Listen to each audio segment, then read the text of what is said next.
नमस्कार दोस्तों, अभी हम लोग स्टार्ट करने जा रहे हैं आगे का हमारा सेशन जो हम लोग QA/QC का कोर्स करने जा रहे हैं। उसमें आज का सेशन है बहुत इंपॉर्टेंट सेशन इसके लिए है क्योंकि आज मैं आपको MTC कैसे रिव्यू करना है वो बात समझाएगा। किसको? MTC को। बहुत सारे QA/QC इंस्पेक्टर ऐसे होते हैं कि उसको टेंशन रहता है कि भाई हमें MTC का रिव्यू करना नहीं आता है, उसकी वजह से वो क्या है QA/QC में जॉब शायद नहीं भी करते हैं, और करते भी है तो डर डर के करते हैं। हमारा एक ही फोकस है कि कोई भी QA/QC इंस्पेक्टर है उसका MTC उसको रिव्यू करना आना ही चाहिए।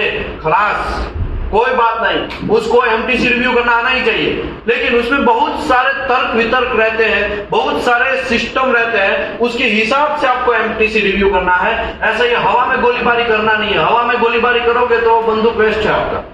समझ में आया ना? तो आज का हमारा सेशन है इनकमिंग मटेरियल इंस्पेक्शन। आज का हमारा चैप्टर का नाम है chapter number 2 and chapter number 3 भी है आज हमारा मटेरियल आइडेंटिफिकेशन। तो दोनों चैप्टर का आज पूरा दिन हम कॉम्बो चलाएंगे। क्या चलाएंगे? कॉम्बो। समझ में आया ना?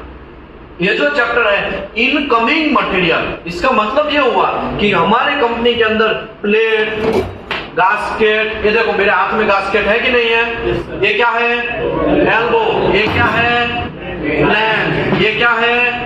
पाइप, है ना? ये सब चीज का हमें इंस्पेक्शन करना है। क्या करना है?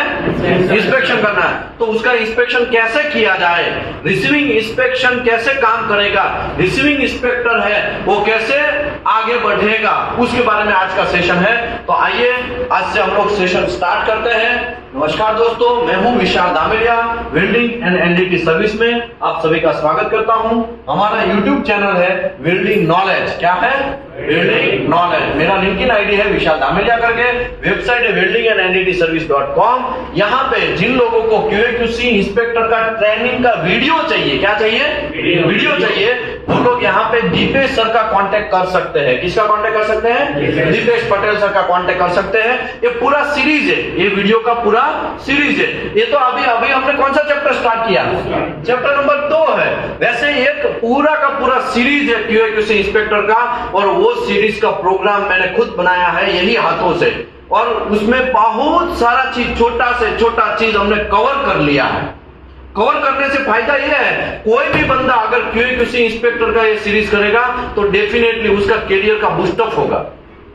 और इसका रिकॉर्डेड वीडियो चाहिए तो दीपेश पटेल सर से आप मिल सकते हैं, और या तो फिर हमको भी मिल सकते हैं, विशाल धामेलिया को, और अजय रावल सर को भी आप मिल सकते हैं। ठीक है? वो हम लोग क्या करेंगे, आपको रिकॉर्डेड वीडियो देंगे। ओके।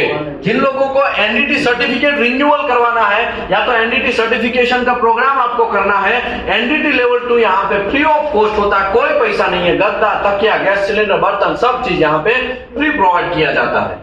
ठीक है? ओके। ट्रेनिंग का भी कोई पैसा नहीं, ऊपर से 100% जॉब प्लेसमेंट। 100% job placement. कैसा प्लेसमेंट है? 100%। और बहुत सारे लोगों को पता ही है ना? आप सर कौन सी बैच से थे?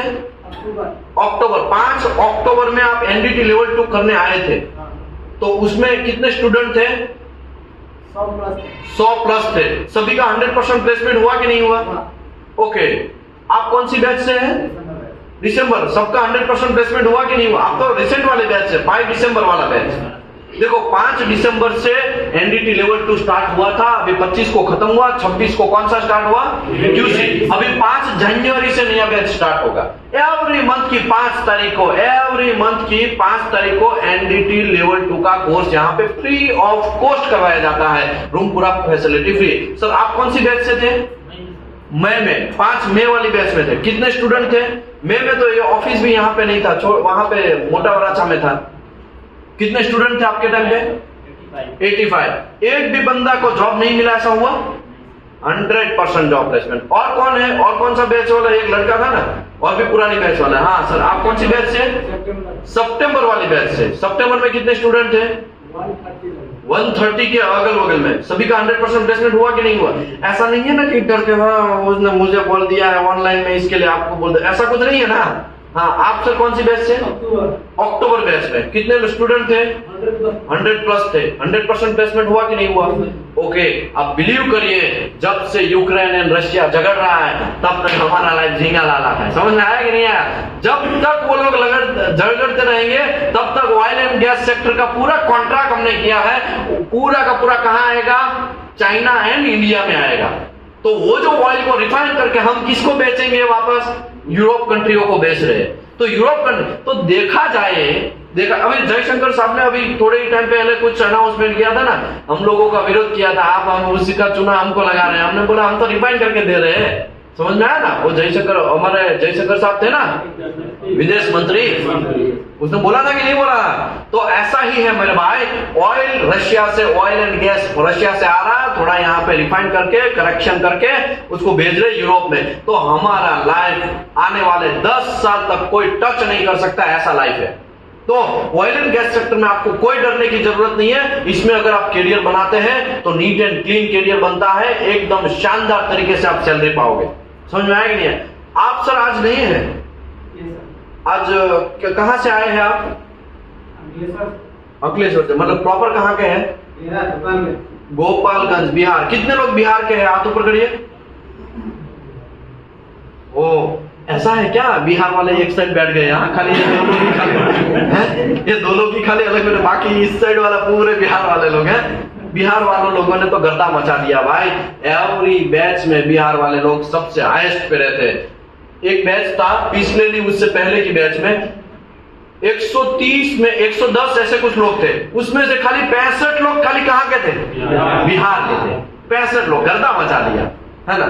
तो बहुत अच्छा लगता है हमें, बिहार से लोग आते हैं, 100% जॉब भी यहाँ से लेके जाते हैं और उनका जॉब करियर भी। अब बिलीव करिए, जनवरी बैच में जिन लोगों ने एनडीटी किया था ना, 5 जनवरी 2023 की बैच में, वो आज सभी लोग 30,000 से प्लस में। कितने हजार से प्लस में है? और फ्रेशर लोग थे उस टाइम पे, 5 जनवरी पे जो फ्रेशर लोग थे, जो डिप्लोमा डिग्री या पास आउट होके आए थे, या 10 और 12 पास करके कुछ आए थे। हाँ, 10-12 हजार का थोड़ा अगल बगल में रहेगा, लेकिन डिप्लोमा डिग्री वाले तो कंफर्म क्या हो गया है, 30,000 से प्लस सैलरी कमा रहे हैं। यहाँ पे रजिस्टर है, सबका नंबर वगैरह सब मिलेगा आपको। हर बैच का रजिस्ट्रेशन रजिस्टर रहता है ना, पीछे यहाँ पे नाम वगैरह सब डालते हैं, वहां पे आप नंबर देख सकते हैं और किसी को भी कॉल कर सकते हैं। आइए हम लोग आगे बढ़ते हैं। हमारा आज का सेशन रिसीविंग इंस्पेक्शन, चैप्टर का नाम क्या है? Material receiving inspection. अभी देखो, आप ठहरे QA/QC इंस्पेक्टर, है ना? तो अभी आप समझ लो XYZ कंपनी में अभी काम कर रहे हैं, तो आपका ड्यूटी बन जाता है जो भी मटेरियल में कोई भी इंस्पेक्शन करना है तो किसको प्रेजेंट रहना है? आपको, और आपको इंस्पेक्शन करना भी है। भले ही एक बात अलग है कि आप खाली बैठे बैठे क्या करो, वेरीफाई करो, या खड़े खड़े क्या करो, वेरीफाई करो। आपका ड्यूटी वही है, आपको खुद मेजर टेप पकड़ना है, सल में चेक करता हूं, ऐसा कुछ करने की आपको जरूरत नहीं है। हीटर वगैरह सब लोग हैं, हीटर, हेल्पर या तो फिर प्रोडक्शन इंजीनियर, वो सब लोग आपको सपोर्ट करेंगे। आपको खाली वेरीफाई करना है। क्या करना है? वेरीफाई करना है। और वो जो मटेरियल आया, फॉर एग्जाम्पल गास्केट मेरे हाथ में है, फॉर एग्जाम्पल मेरे हाथ में फ्लैंज है, या तो फिर पाइप है, या तो फिर हेल्पर। सब चीज ऊपर नहीं कर सकता, सब चीज आपको दिखाएंगे तो मेरा हाथ भी दर्द करने लगेगा, ठीक है ना? तो इतना समझ लो, यहाँ पे मेरे हाथ में बहुत सारा चीज है, वो सभी लोगों का इंस्पेक्शन जब मटेरियल कंपनी के अंदर आएगा तब आपका ड्यूटी है इंस्पेक्शन करना। जब मटेरियल आता है, ट्रक आता है, तब किसका रिस्पॉन्सिबिलिटी आपको कॉल करने का? तो स्टोर कीपर है, स्टोर इंचार्ज है, स्टोर इंजीनियर है, स्टोर का प्रोडक्शन इंजीनियर है, प्रोडक्शन तो नहीं बोलेंगे, स्टोर इंजीनियर ही बोलते हैं उसको। वो आपको कॉल करेगा, सर फ्लैंज आया है बहुत सारा, इंस्पेक्शन करना है। तो आपका ड्यूटी स्टार्ट होता है वहां से। पहले हम लोग ये देख लेते हैं, बाद में प्रोसेस देखेंगे कि कैसे प्रोसेस से काम होता है। देखो, ये प्रोसेस जिसने समझ लिया ना, उसका कॉन्फिडेंस लेवल डेफिनेटली हाई होने वाला है। तो पहले ये देख लेते हैं स्कोप। कोई भी प्रोसीजर, आप ये देखो, रिसीविंग इंस्पेक्शन का आपको प्रोसीजर भी बनाना पड़ेगा। तब आपको पहला टॉपिक क्या डालना है? स्कोप। स्कोप में आपको बोलना पड़ेगा कि ये जो मैं प्रोसीजर बना रहा हूं वो किसके लिए है प्रोसीजर, हवा के लिए तो नहीं है ना, समझा ना? ये सब चीज लिखना पड़ेगा। दिस प्रोसीजर डिस्क्राइब, ये प्रोसीजर डिस्क्राइब करता है, समझाता है the method of inspection of incoming material. Method of inspection, incoming material का कौन से मेथड से आपको इंस्पेक्शन करना है वो समझाता है। या तो फिर रिसिप्ट मटेरियल फॉर प्लेट्स हो, पाइप्स हो, फोर्जिंग हो, फ्लैंज हो, फास्टनर हो, गास्केट हो, हमारे पास तो यहाँ पे सब चीज अवेलेबल है। देखो forging, plate, pipe, gasket, elbow, सब चीज प्रैक्टिकली आप यहाँ पे देखेंगे ना। ओके, यहाँ पे बहुत सारे इंस्ट्रूमेंट्स भी है, ये सब इंस्ट्रूमेंट भी मैं आपको धीरे धीरे समझाएगा, सिखाएगा कैसे यूज करना है। ठीक है, आगे बढ़ते हैं। ये सब चीज का इंस्पेक्शन कैसे करना है उसका मेथड देता है। कोई किस किस का, flange, gasket, forging, plate, pipe, fastener, ये सब का। ठीक है, ये प्रोसीजर समझाता है। रिस्पॉन्सिबिलिटी, किसका रिस्पॉन्सिबिलिटी है तो कि भाई क्वालिटी मैनेजर है वो ये प्रोसीजर को अप्रूव तो करेगा ना। भले प्रोसीजर QA/QC इंस्पेक्टर बनाएगा लेकिन इसका अप्रूवल कौन करेगा? क्वालिटी मैनेजर करेगा। क्वालिटी मैनेजर क्या चेक करेगा कि जो कस्टमर, जो भी प्रोजेक्ट है, XYZ प्रोजेक्ट है, वो XYZ प्रोजेक्ट का स्पेसिफिकेशन है उसके हिसाब से ही इसने बनाया है ना ये प्रोसीजर। आपका नाम क्या है? सागर गुप्ता। अभी देखो, सागर भाई कोई XYZ कंपनी में गए, ठीक है, अभी वहां पे देखा सागर ने कि भाई वहां पे तो यार इंस्पेक्शन प्रोसीजर ही नहीं है, मटेरियल रिसीविंग इंस्पेक्शन का प्रोसीजर ही नहीं है। अभी सागर गुप्ता क्या करेगा, वो प्रोसीजर बनाना स्टार्ट करेगा। ठीक है, प्रोसीजर उसने बनाना स्टार्ट किया तो पहले तो वो देखेगा एक कौन से प्रोजेक्ट का फ्लैंज है, कौन से प्रोजेक्ट का फ्लैंज है या पाइप है, वो तो प्रोजेक्ट के हिसाब से यूनिवर्सल बनाना पड़ेगा। या तो फिर कोई एक प्रोजेक्ट का बनाना है तो स्पेसिफिक प्रोजेक्ट का ही उसको प्रोसीजर बनाना पड़ेगा। मैं समझाता है। एग्जाम्पल के तौर पे रिलायंस ने काम दिया L&T को। किसको काम दिया? L&T को। देखो हमारा देश है तो हम तो हमारी कंपनी का ही बातें करेंगे, है ना। रिलायंस ने काम किसको दिया? L&T को। L&T के ये सागर भाई है वो QC इंस्पेक्टर है। अभी वो चेक करेंगे, हाँ अभी प्रोसीजर, रिलायंस का प्रोजेक्ट तो मिल गया है तो प्रोजेक्ट तो हवा में मिलेगा नहीं, उसका PO साइन होगा, वो आज मैं सब समझाएगा। PO कैसा दिखता है वो भी समझाएगा। आज मैं पूरा आपका नीट एंड क्लीन MTC कैसे रिव्यू करना है सब समझा देगा। अभी देखो सागर भाई देखेंगे, हाँ भाई रिलायंस का कोई एक्स्ट्रा तो रिक्वायरमेंट नहीं है ना फ्लैंज इंस्पेक्शन में, एक्स्ट्रा रिक्वायरमेंट है तो वो रिसीविंग इंस्पेक्शन में एक्स्ट्रा चीज डाल देंगे। तो सागर है पूरा का पूरा रिलायंस का स्पेसिफिकेशन पढ़ेगा। स्पेसिफिकेशन पढ़ने के बाद ये 2 से 5 पेज या 6 पेज का एक डॉक्यूमेंट तैयार करेगा और वो जो डॉक्यूमेंट है उसमें पहला टॉपिक क्या होगा? स्कोप। दूसरा टॉपिक क्या होगा? रिस्पॉन्सिबिलिटी। रिस्पॉन्सिबिलिटी में सबके नाम डालेगा वो। अगर नहीं डालता है तो कोई हाथ ऊपर करेगा, मेरा कहां है इसमें काम? क्वालिटी मैनेजर समझो नहीं डाला, मेरा इसमें कोई रोल ही नहीं, ऐसा बोल सकता है ना। इसके लिए सागर क्या करेगा, सबका रोल्स एंड रिस्पॉन्स, इवन एक टेक्नीशियन है ना उसका भी रोल्स एंड रिस्पॉन्सिबिलिटी वो डाल देगा। समझ में आया? Quality manager, quality inspector, inspection engineer, store supervisor and engineer, ये सब लोगों का रिस्पॉन्सिबिलिटी है ये प्रोसीजर को फॉलो करना, ये प्रोसीजर व्हाटएवर बनाना। किसी को बनाना पड़ता है, ये लोगों को बनाना पड़ता है, ये लोगों को अप्रूव करना पड़ता है, ये लोगों को क्या करना पड़ता है, स्टोर सुपरवाइजर एंड इंजीनियर को फॉलो करना पड़ता है ना। ये सभी लोगों का मिलेंगे तभी हमारा टीम जीतेगा ना, ऐसा अकेले तो टीम जीतेगा नहीं। रेफरेंस किसके लिए है तो ASME section 2A, 2B and 2C।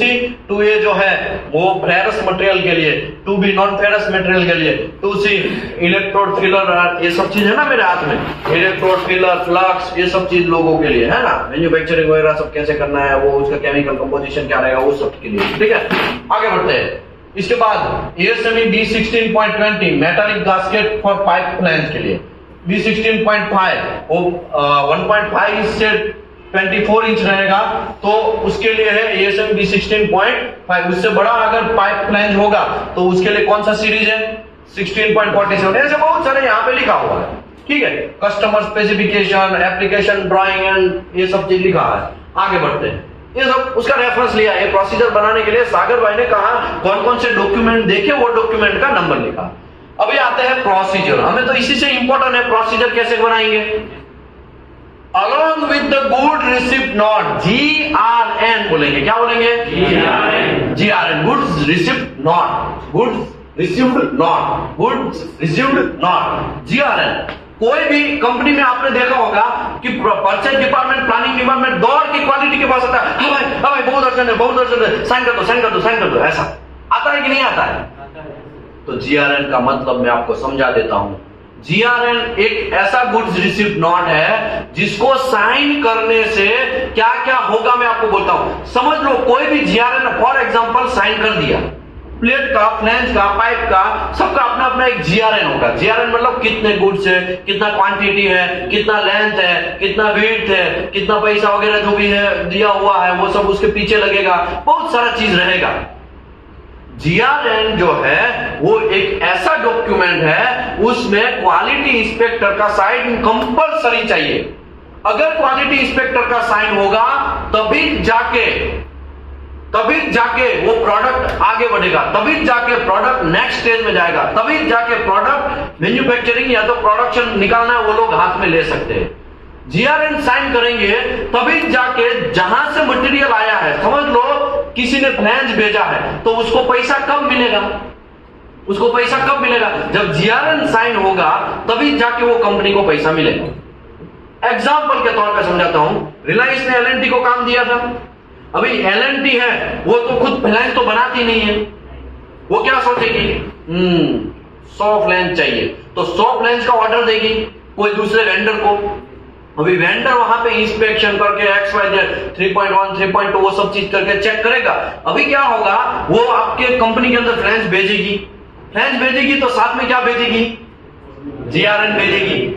GRN में कुछ पैसा दे दिया होगा, 60% पैसा दे दिया होगा, लेकिन 40% पैसा कब रिलीज होगा? जब एलएनटी का कोई क्यूसी वाला उसके अंदर क्या करे? साइन करे। एलएनटी का क्यूसी वाला साइन किया, इसका मतलब यह हुआ जितने भी फ्लैंज आए हैं उसका इंस्पेक्शन क्या है?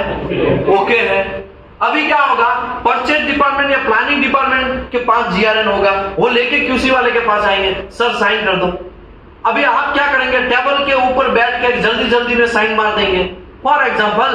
फिर वो जीआरएन अकाउंट डिपार्टमेंट को जाएगा, देख भाई क्यूसी ने भी चेक कर लिया। अभी देखो वो लोग कितना डेंजर लोग हैं, वो सीधा कहां पे भेजेंगे? परचेज अकाउंट डिपार्टमेंट को, देख भाई ये कंपनी का तुम पैसा जल्दी रिलीज कर। ऐसा क्यों? क्योंकि जहां से फ्लैंज या गास्केट जो भी चीज XYZ लिया है वो परचेज डिपार्टमेंट या मार्केटिंग डिपार्टमेंट को उंगली करेगा, भाई कब पैसा देगा, भाई कब पैसा देगा, भाई कब पैसा देगा। लेकिन पैसा तभी मार्केटिंग परचेज डिपार्टमेंट वाले उसको रिलीज करवा सकते हैं जब मटेरियल मिलेगा, मटेरियल मिलके क्यूसी वाला साइन करेगा कि यस एवरीथिंग ओके, तब जाके जीआरएन साइन होता है और वो जीआरएन अकाउंट डिपार्टमेंट के पास जाएगा। अकाउंट डिपार्टमेंट चेक करेगा क्यूसी का साइन है क्या? हाँ भाई सागर गुप्ता का साइन है। सागर गुप्ता कौन है रे? वो क्यूसी वाला है सर, ठीक है। मतलब आपको कॉल करेगा, ऐसा भी हो सकता है सागर गुप्ता को अकाउंट डिपार्टमेंट डायरेक्टली कॉल करे, भाई तुमने साइन किया है ना वो जीआरएन, कोई प्रॉब्लम नहीं है ना, पैसा रिलीज करो ना। वैसे पैसा रिलीज करो ऐसा नहीं बोलेगा, लेकिन वो कंफर्मेशन इसके लिए करेगा किसी ने डुप्लीकेट तो साइन नहीं मार दिया ना, नहीं वरना यहाँ पे क्या हो जाएगा, करप्शन हो जाएगा।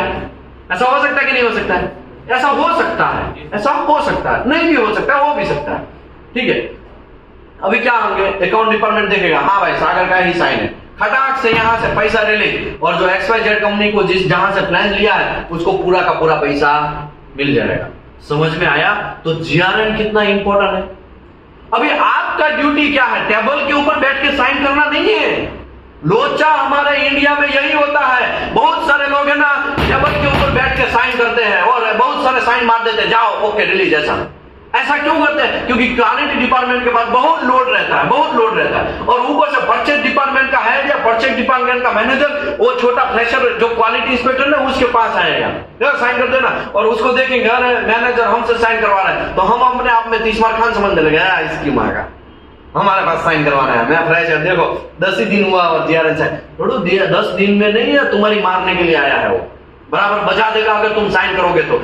आपको जीआरएन कैसे साइन करना है वो मैं समझाता हूं। सबसे पहले जीआरएन आपको साइन करना है तो आपको क्या मांगना है? परचेज ऑर्डर दो भाई। और जीआरएन साइन करने के लिए आपको पहले तो ऑफर कौन करेगा? Store keeper, store engineer, production engineer, whatever concern department है वो आपको ऑफर करेंगे, सर मेरा मटेरियल आ गया है, जीआरएन वगैरह रेडी है, आ जाओ। क्या बोलेंगे? मटेरियल वगैरह रेडी है, आ जाओ। अभी लोचा यहाँ पे ये होता है, रिसीविंग इंस्पेक्टर, क्यूसी इंस्पेक्टर जो है कहां कहां गलती करता है मैं समझाता हूं। सबसे पहले उसको कौन नहीं बोल देना है, परचेज ऑर्डर है नहीं है मेरे पास, तो परचेज ऑर्डर के बिना मैं इंस्पेक्शन नहीं करेगा भाई। अब देखो, अभी आज एक बार आपने मना नहीं किया तो हर बार आपसे वो परचेज ऑर्डर देगा, ये कंपनी का सिस्टम बन जाएगा। हमें सिस्टम बनने देना नहीं है। रूल्स एंड रेगुलेशन कंपनी ने बनाए हैं, कंपनी ने पॉलिसी बनाया है तो वो पॉलिसी ही फॉलो करना है। रिसीविंग इंस्पेक्टर को कंपलसरी परचेज ऑर्डर चाहिए। अभी हमारा दूसरा क्वेश्चन ये आता है, परचेज ऑर्डर है क्या? यही टेंशन है ना, परचेज ऑर्डर है क्या भाया? तो परचेज ऑर्डर क्या है मैं समझाना स्टार्ट करता हूं। देखो, मेरे को 300 प्लान चाहिए। कितना प्लान चाहिए? हमें कैसे पता चलेगा 300 प्लान चाहिए? आइसोमेट्रिक ड्राइंग या तो जो भी XYZ ड्राइंग से पता चले। ड्राइंग कहां से आएगा? तो कि जब आपको कोई कंपनी का ऑर्डर मिलेगा। आपने देखा होगा बहुत सारी कंपनियों में कि है ना, कंपनी में ऑडिट होता है। ऑडिट होता है कि नहीं होता है? XYZ कंपनी का मैं बात करता हूं, देखो ना कंट्रोवर्सी हो जाए। यहाँ पे है ना, हम लोगों को यूट्यूब वाले को बहुत ध्यान रखना पड़ता है कंट्रोवर्सी ना हो जाए। 300 करोड़ का हमें प्रोजेक्ट के लिए हमने कोटेशन रखा सैमसंग कंपनी के अंदर। कौन सा कंपनी? सैमसंग। इंडिया का कंपनी XYZ, उसने 300 करोड़ का रखा, किसी ने 450 करोड़ रखा, किसी ने, जब बहुत सारे अलग अलग कंपनियों ने अलग अलग बीट डाला। उसको क्या बोलते हैं? वो डालते हैं उसको कि भाई हमको काम दे दो, हमको काम दे दो, है ना? टेंडर भी बोल सकते हैं। वहां पे टेंडर नहीं चलता गल्फ कंट्री और आउटसाइड कंट्री में, लेकिन ऐसा बोलते हैं कि हाँ ऑर्डर मिलना। मार्केटिंग डिपार्टमेंट वाले उसके लिए जोर लगा देंगे, क्वालिटी डिपार्टमेंट के हेड लोग हैं वो जोर लगा देंगे, CEO वगैरह जोर लगा देंगे कि हमको ऑर्डर मिल जाए, हमको ऑर्डर मिल जाए। सैमसंग देखेगा 300 करोड़ का प्रोजेक्ट, 5-6 लोग आए हैं, सबका कह के लिया जाएगा। मतलब सबके कंपनी के अंदर पहले ऑडिट करेगा। कौन ऑडिट करेगा? मैं करेगा, मैं घंटा करेगा। कौन करेगा ऑडिट? सैमसंग कंपनी ऑडिट करेगा। क्यों ऑडिट करेगा? क्योंकि आपको मैं 300 करोड़ दे दूं और आप विजय माल्या बन गए तो, भाग गए तो, ऐसा हो सकता है कि नहीं हो सकता है? पहले सैमसंग चेक करेगा कि भाई आप कैपेबल है कि नहीं मेरे प्रोडक्ट बनाने के लिए, आपके पास मैन पावर है कि नहीं, आपके पास मशीनरी है कि नहीं, आपके पास जमीन है कि नहीं। ऐसा ना हो कि मेरे पास मुंबई में यहाँ पे जमीन है, हमारा बहुत बड़ा प्लांट है और वहां पे कुछ हो ही ना और 300 करोड़ ऐसे ही ऐंठ ले। 300 में से 10-15 करोड़ तो ऐंठ ले, 300 तो नहीं दे देगा एक साथ में, लेकिन धीरे धीरे रिलीज करेगा ना। पहले ऑर्डर देता है तो कुछ 10, 12, 15 या 20 करोड़ रिलीज करेगा, तो ऐसे करोड़ लेके फिर विजय माल्या ना बन जाए। ऐसा हो सकता है कि नहीं हो सकता है? वहां जॉब पे कुछ नहीं है, खाली ऑफिस के नाम पे 1-2 हजार का ऑफिस है खुला। ऐसा हो सकता है कि नहीं हो सकता है? नहीं हो सकता है, होगा ना। इसके लिए सैमसंग पहले ऑडिट करेगा, सबको देखेंगे। मशीनरी है मेरे पास, ऐसा ऐसा वेसल बनाने हैं, इतने सारे पाइपिंग है, इतने सारे ट्यूब है, तो आपके पास ट्यूब बेंडिंग मशीन है, आपके पास रोलर मशीन है, आपके पास मैन पावर है। ऐसा तो ना हो कि आपके पास कुछ मैन पावर ही ना हो। क्वालिटी का डिपार्टमेंट आपका स्ट्रॉन्ग है, आपके पास ISO है, ये सब चीजें होएगी ना, सब चीज चेक करेगा कंपनी के अंदर आके। इसके लिए आप बोले, आपने देखा होगा ऑडिट है, परसों ऑडिट है, परसों ऑडिट है, सबकी फटी पड़ी रहती है ना कंपनी के अंदर। कितने लोगों ने ऐसा देखा है, ऑडिट है, कल ऑडिट है, परसों ऑडिट है, है ना। हाथ ऊपर करो, प्रॉपर हाथ ऊपर करो। देखो इतने सारे लोग हैं ना, कभी ना कभी उसको ऑडिट से पाला पड़ा है, ऑडिट का नाम सुना है, पाला पड़ा है इतने सारे लोगों का। कहां से है आप? यूपी से। आप सर? दोनों यूपी वाला बगल। आप सर? यूपी है, यूपी वाले। और कौन था ऑडिट वाला? हाँ सर। आप कहां से? बिहार से। आप? महाराष्ट्र। आप सर? वेस्ट बंगाल। झारखंड वाले कहाँ आए कि नहीं आए? झारखंड वाले आ गए, ओके। गुजरात वाले? हाँ। और कोई बचा? सबका नाम आ गया। हाँ, जबरदस्त, ओके। बिहार वाले, वो नाम नहीं लिया था ना? हाँ वो है, बिहार वाले है ना, ओके। अभी देखिए अभी क्या होगा, रिलायंस ऑडिट करना स्टार्ट करेगा, सभी कंपनियों में जाएगा, एक कंपनियों में नहीं, सभी कंपनी, सबका क्वालिटी डिपार्टमेंट देखेगा, कितना QC डिपार्टमेंट है, डिपार्टमेंट के अंदर कितने QC इंस्पेक्टर है, रियल में 300 करोड़ का प्रोजेक्ट देगा तो कर पाएगा कि नहीं कर पाएगा, सब चीज ब्ला ब्ला ब्ला ब्ला, बहुत सारा चीज देखेगा। फाइनली रिलायंस सॉरी सैमसंग है वो डिसाइड करेगा कि हाँ XYZ कंपनी है वो ओके है, उसको काम देने लायक है ना, काम देने लायक है।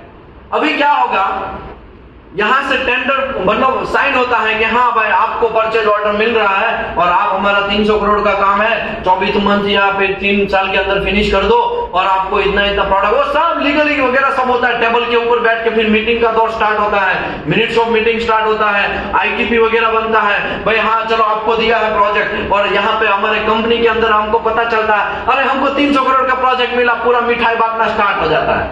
ऐसे ही होता है ना, बहुत सारी कंपनियों में ऐसा ही होता है। अभी क्या होगा, अभी स्पेसिफिकेशन बनाया होगा और सैमसंग कंपनी अपना स्पेसिफिकेशन किसको देगी, जिसको ऑर्डर दिया है उसको देगी। समझ लो हमारा इंडिया का XYZ एक कंपनी है, उसको वो दिया, सैमसंग ने XYZ कंपनी को दिया कि हाँ भाई 300 करोड़ का प्रोजेक्ट आज से तुम्हारा और तुम काम करो, दिल से काम करो, मैन पावर से काम करो। हमको तो हमने तुम्हारा ऑडिट किया, तुम्हारे पास मैन मशीन मटेरियल सब चीज अवेलेबल है, सब लाइव जिंगा ला रहा है, तुम स्टार्ट करो काम। अभी क्या होगा, काम स्टार्ट करने से पहले तो स्पेसिफिकेशन वगैरह सब चीज बन गया होगा, सब चीज पहले से सैमसंग ने बना के रेडी होगा, उसके बाद वो पहले पधराएगा, लैब आएगा। अभी डिजाइन डिपार्टमेंट उसका स्पेसिफिकेशन देखेगा, ऐसा ऑर्डर है कहा, आईडी इतना रखना है वेसल का, थिकनेस इतना है, टेम्परेचर इतना है, ट्रेस इतना है, उसके हिसाब से डिजाइन डिपार्टमेंट ड्राइंग तैयार करेगा। क्या करेगा, ड्राइंग तैयार करेगा। अभी डिजाइन डिपार्टमेंट ड्राइंग तैयार करेगा, ड्राइंग सबमिट करेगा सैमसंग को। किसको सबमिट करेगा, हमको, सैमसंग को। देखो ध्यान से सुनिएगा, सैमसंग अभी क्या करेगा, उसको देखेगा और करेक्शन करके नहीं ये नहीं चाहिए, वो चाहिए, ये नहीं चाहिए, XYZ करके रीसबमिट होगा, फिर वापस वो डिजाइन वाला करेक्शन करके वापस सबमिट करेगा और सैमसंग फाइनली उसको अप्रूव करेगा। क्या मारेगा, धप्पा। क्या लगाएगा, धप्पा। उसको अप्रूव्ड ड्राइंग बोलते हैं। क्या बोलते हैं, अभी अप्रूव्ड ड्राइंग मिल गया, परचेज ऑर्डर भी साइन हो गया, कुछ पैसा रिलीज भी कर देगा। 300 करोड़ का प्रोजेक्ट है तो 50 करोड़ रिलीज भी कर देगा। सैमसंग 50 करोड़ रुपया बाने के तौर पे देगा भी, चलो आप काम स्टार्ट करो, धीरे धीरे स्टेज डिसाइड होगा, इतना काम करोगे तो इतना पैसा, इतने पे प्रोडक्ट पहुंचेगा इतना पैसा, और प्रोडक्ट डिलीवरी होगा तो 70% या 30% तक का पैसा ही बैलेंस 70% दे देंगे, है ना। ऐसा सब चीज होता है। अभी क्वालिटी डिपार्टमेंट का एंट्री होता है। किसका एंट्री होता है, ड्राइंग जैसे ही अप्रूव्ड हो गया है तुरंत क्वालिटी डिपार्टमेंट का एंट्री होगा। क्वालिटी डिपार्टमेंट का फोकस क्या होगा, वो प्रोसीजर बनाना स्टार्ट करेगा। रिसीविंग प्रोसीजर, किसका, मटेरियल रिसीविंग प्रोसीजर, मटेरियल का लॉन्ग सिम फिटअप प्रोसीजर, सक्सिम फिटअप प्रोसीजर, लॉन्ग PWST का procedure, XY pneumatic, hydrotest, packing passivation और पेंटिंग इंस्पेक्शन, सबका प्रोसीजर किसका जिम्मा होगा, क्वालिटी डिपार्टमेंट। कोई भी प्रोजेक्ट मिलता है ना तो जैसे ही ड्राइंग अप्रूव होता है ना सबके लग जाते हैं, मतलब सब लोग दौड़ने लगते हैं, है ना। प्लानिंग डिपार्टमेंट अपने हिसाब से दौड़ने लगेगा, हो 2 साल में फिनिश करना है, 3 साल में फिनिश करना है, उसके हिसाब से कैसे प्लानिंग कर, कितना मैन पावर डालना पड़ेगा, ये सब चीज उसका शेड्यूल L1 L2 L3 वो शीट तैयार करने लगेगा। कब हमारा प्रोजेक्ट कहां पहुंचेगा वो पूरा per day by day, hours bye hours वो सब चीज बनाना स्टार्ट कर देगा। इसको बोलते हैं प्लानिंग डिपार्टमेंट अपना। परचेज डिपार्टमेंट की भी फटेगी। परचेज डिपार्टमेंट क्या करेगा, 3 साल का प्रोजेक्ट है, अभी उसको जल्दी से जल्दी प्लान हमको इतना मंगवाना पड़ेगा, हम देखेगा हाँ 300 प्लान, पूरे प्रोजेक्ट में 300 प्लान है, 300 प्लान का परचेज ऑर्डर बनाना पड़ेगा, किसी को देना पड़ेगा, क्योंकि प्लान 300 चाहिए। कितना चाहिए, 300 या 600 जो भी XYZ, 300 प्लान हो। कौन है भाई मार्केट में जो 300 प्लान हमको दे सकता है, तो बहुत सारे लोग दौड़ के आएंगे, हाँ हम देंगे हम देंगे हम देंगे हम देंगे, सबका कोटेशन दो भाई, कोटेशन दो। परचेज डिपार्टमेंट क्या करेगा, सबका कोटेशन चेक करेगा। परचेज डिपार्टमेंट भी मार्केटिंग ऑडिट करने जाएगा, हाँ भाई आपका रियल में आप बना सकते हैं ना, मैं आपको PO परचेज ऑर्डर दूं तो इसका मतलब आप 300 तो दे सकते, आप भी हमारे साथ विषय मालिया ना हो जाए, समझे। क्योंकि सैमसंग ने जैसे ऑडिट किया वैसे ही XYZ कंपनी को ऑर्डर मिला है, वो भी सब चीज तो उसके पास है नहीं, तो वो क्या करेगा, वो भी परचेज ऑर्डर के हिसाब से वो भी क्या करेगी, चेक करेगी, ऑडिट करेगी, हाँ किसके पास है, कितना क्वालिटी कौन दे सकता है, कितना प्रूफ कितना है, कितना उसने पुराने जमाने में उसका एक्सपीरियंस क्या है, ये सब चीज देखेगी। समझ लो ये भाई साहब को ऑर्डर मिला 300 प्लान का। क्या नाम है आपका, नीतीश राजपूत, नीतीश सिंह। नीतीश भाई की नीतीश प्राइवेट लिमिटेड ऐसा करके ये भाई साहब का कंपनी है। उसको प्रोजेक्ट मिल गया, उसके उसके कंपनी में भी क्या बटेगा, मिठाई बटेगा, है ना। हमको 300 फ्रेंच का ऑर्डर मिल गया, मतलब बेचारा छोटा वेंडर है लेकिन मिला उसको। अभी क्या होगा, परचेज ऑर्डर पहले बनेगा कैसे? नीतीश भाई को तो हमने वर्बली बोल दिया, हाँ भाई ओके चलो काम स्टार्ट कर दो, वर्बली काम स्टार्ट करेगा नहीं। प्लानिंग डिपार्टमेंट या तो परचेज डिपार्टमेंट पहले एक तैयार करेगा, फर्मो तैयार करेगा। वो फर्मो में आपको बोलता हूं कैसा है।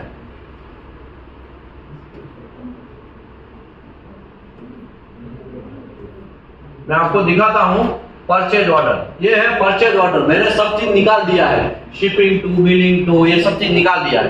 ये परचेज ऑर्डर है, ठीक है। XYZ कंपनी का परचेज ऑर्डर है। मैंने यहाँ पे प्राइस वगैरह सब निकाल दिया, दिख रहा है आपको यहाँ पे, ये सब निकाल दिया है, देख रहे हैं आपने। मैं पैसा निकाल दिया है, बस आपको दिखाने के लिए मैं ये दिखा रहा हूँ। परचेज ऑर्डर में एक पेपर तैयार होगा, पेपर में लिखा जाएगा कि हमको SS का इतना चाहिए, वो इतना चाहिए, ये PMI चार्ज वगैरह सब आपका जिम्मेदारी, हमारा कुछ घंटा नहीं है, ये सब चीज इतने इतने इतने इतने मटेरियल चाहिए, ये सब चीज तैयार करेगा एक फॉर्मेट के अंदर। उसका rules and regulation, PMI finished material shall be 1% in total quantity. ये SS के नट होगा, वो एज पर सर्टिफिकेशन कौन सा होना चाहिए, 3.1 होना चाहिए। ये कौन बनाएगा, ये कौन बनाएगा? जो भी कंपनी है, सैमसंग ने जिसको काम दिया है वो कंपनी परचेज ऑर्डर तैयार करेगी। किसके लिए, उसको क्या चाहिए, प्लान वगैरह जो भी XYZ मटेरियल चाहिए, उसको जो भी मटेरियल चाहिए उसके लिए। तो ऐसा पढ़ो, उसमें रूल्स एंड रेगुलेशन लिखेगी, कौन सा कोड के हिसाब से चाहिए, कौन सा ये स्ट्रीम के हिसाब से चाहिए, ये सेमी के हिसाब से चाहिए कि नहीं चाहिए, पूरा कच्चा चिट्ठा उसका तैयार करेगी। ओके, यहाँ पे भी बहुत सारे, यहाँ पे payment condition 100% against dispatch of the submission of the LR submission 30 days. हम लोग भाई देखो, आपका प्रोजेक्ट जैसे हमको मटेरियल रिसीव होगा 100% पेमेंट आपको नीतीश भाई को हम कर देंगे, ऐसा ये सब चीज लिखते हैं, है ना। इसी के ऊपर लीगल लड़ाई लोग लड़ते हैं, पैसा कोई नहीं देता है ना, तो ये परचेज ऑर्डर से ही सब लीगल लड़ाई जारी रहती है। अभी परचेज डिपार्टमेंट या प्लानिंग डिपार्टमेंट ने PO बनाया, ठीक है, ऐसा ये PO परचेज ऑर्डर बोलते हैं, क्या बोलते हैं उसको, परचेज ऑर्डर। अभी ये परचेज ऑर्डर में जिसने बनाया है वो साइन करेगा, क्वालिटी डिपार्टमेंट के पास आएगा परचेज ऑर्डर। किसके पास आएगा, आप लोगों के पास, आपके पास। देख भाई 300 प्लान मंगवा रहा हूं, देखो तुमको ये सब चीज लिखा है, ये सब चीज जनरली वो टेक्निकल रिक्वायरमेंट है वो देख लो, ये सब चीज बाकी के लिए उसको रिस्पॉन्सिबिलिटी नहीं है, उसको खाली टेक्निकल जो रिक्वायरमेंट है एज पर ड्राइंग ही मैंने डाला, बाद में बोलना नहीं 300 प्लस कुछ और घुस गया, हमको चाहिए था चाइना का, चाहिए था जापान का माल और घुस गया कौन सा, चाइना का माल, ऐसा ना हो। इसके लिए एक टेक्निकल जो रिक्वायरमेंट है वो किसके अंडर में रहेगा, क्वालिटी डिपार्टमेंट। आपको बनाना नहीं है, लेकिन वो जो लिखा हुआ है उसने वो वेरीफाई करना है। किससे वेरीफाई करना है, आप सैमसंग का स्पेसिफिकेशन, सैमसंग के अप्रूव्ड ड्राइंग से उससे वेरीफाई करना। हाँ भाई बराबर लिखा है ना, हाँ बराबर लिखा, सब चीज बराबर लिख दिया है आपने, फिर यहाँ पे साइन कर दिया, जो भी ऑथोराइज साइन करके आपका साइन मान दिया आपने। अभी खत्म नहीं हुआ, ये परचेज ऑर्डर रिलीज नहीं हुआ। अभी क्या आ जाएगा, GM जो प्रोजेक्ट के GM है, अलग अलग प्रोजेक्ट के अलग अलग भी GM हो सकते हैं, या बहुत सारे प्रोजेक्ट के एक GM भी हो सकते हैं, जनरल मैनेजर, वो उसको देखेगा, परचेज डिपार्टमेंट ने रेडी किया है, क्वालिटी वाले ने भी चेक कर लिया, अबे GM क्या करेगा, अप्रूव करेगा, हाँ भाई जाओ रिलीज, परचेज ऑर्डर रिलीज। यहाँ पे करप्शन है ना, यहाँ पे ही होता है। किसको दे रहे हैं, हाँ नीतीश भाई को, GM सीधा कॉल करेंगे नीतीश को, हमको कितना मिलेगा, हमको कितना मिलेगा, 1% देंगे तभी साइन करते हैं, वरना नहीं करेंगे। ऐसा होता है कुछ कंपनियों में, मैं सभी कंपनियों की बात नहीं कर रहा हूं। नीतीश भाई बोलेंगे यार तुमको आधा टका दे देंगे, 1% दे देंगे, साइन कर दो, है ना। अभी ऐसा होगा भी और नहीं भी होगा। सबसे ज्यादा अगर कोई ऑयल एंड गैस सेक्टर में अगर करप्शन होता है तो वो परचेज ऑर्डर में और मटेरियल में खूना खराबी होता है। सब चीज जो भी कांड होता है ना करप्शन का, सबसे ज्यादा उसमें कहां पे, मटेरियल रिसीविंग, मटेरियल आप लेन देन में होता है। मैं आपको प्लेट मंगवाई क्यों, मैं आपके पास क्यों लूं प्लेट, मुझे को 100 प्लेट चाहिए, मैं आपके पास लूं, हमको कहां मिलेगा, हमको कहां मिलेगा, ऐसा। और देखा है मैंने, देखा है, यही हाथों से लोगों को मैंने पकड़ा भी है, यही जातों से मैंने लोगों को पकड़ा भी है बड़ौदा में। समझ में आया? नाम बोल दिया इसका, मैं तो सिटी का नाम बोला, कंपनी का नाम कहाँ बोला, है ना? कंट्रोवर्सी करने के लिए हम तुमको देख लेंगे, आ जाओ। XYZ सिटी में मैंने यही हाथों से पकड़ा भी है, ऐसा लोगों को करते हुए। 1% के हिसाब से 80-90 हजार रुपया होगा। कौन से सर्कल पे? छानी सर्कल पे आ जाओ, छानी सर्कल पे। हम सर्कल पे अंदर बैठे हैं, हमको दे दो, और हम यहाँ पे पूरा वॉच करके छानी सर्कल पे क्या करेंगे? वॉच बिठाएंगे, कैमरा वैमरा सब सेट करेंगे, या तो हमारा आदमी भी वहां पे क्या करेगा? सेट करेगा, रंगे हाथ पकड़ेंगे, है ना? इसको डेंजरस रेड मारना बोलते हैं। क्या बोलते हैं? देखो क्यूसी डिपार्टमेंट तो रेड मारता ही है ऑल टाइम, सब जगह, लेकिन कभी कभी ऐसा भी कंडीशन आ जाए लीगल डिपार्टमेंट को आउटसाइड में भी ऐसा रेड मारना पड़ जाए। समझे? पकड़ा, पकड़ने के बाद तो हमने उसको कंपनी के बाहर से ही उसको क्या करवा दिया? रिजाइन करवा दिया। ज्यादा ओके। अभी क्या होगा समझ लो, मैंने पकड़ा XYZ कंपनी को, XYZ कंपनी के एम्प्लॉय को, तो फिर वहां पे हल्ला गुल्ला नहीं करना, मैंने पकड़ा मैंने पकड़ा मैंने पकड़ा। तो तुम्हारा शेयर मार्केट गिर जाएगा। क्या हो जाएगा? हाँ, अरे वो कंपनी में करप्शन होते हुए पकड़ा गया, तुरंत उसका शेयर मार्केट गिर जाएगा। सवाल है 80 या 50 हजार का, लेकिन शेयर मार्केट करोड़ों का, लाखों का गिर जाएगा। समझ में आया? तो किसी को बोलना, ये तो क्या है?